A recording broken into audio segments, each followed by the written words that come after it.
Mikwano gyange mwenna mbalamusizza nnyo mu linnya ly'oyo ali waggulu ddala ate ne mbeebaza gyonna gye mukola. Nsanyuka nnyo era mpa Katonda ettendo n'ekitiibwa olw'okunjagala mmwe mikwano gyange ate era ne mbeebaza okuba nti mwakkiriza mubeere ekitundu eky'omugaso ennyo mu nteekateeka ya Jubilee Affairs ey'okubaawo nga 2 Novemba omwaka guno ekiziba.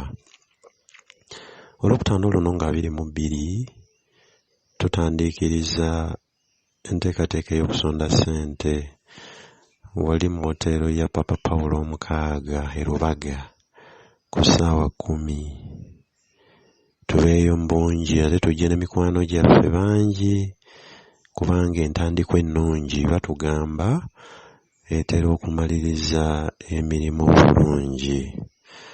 Mbawongayo nnyo mu musaayi gwa Yesu ate era n'okubasabira eri Yozefu oyo atusabira okuba n'omutima gwa Taata gwe tutambula naye omwaka guno gwonna ate ne mutima gw'omuzadde Maria oyo gwe tutambula naye mwezi guno.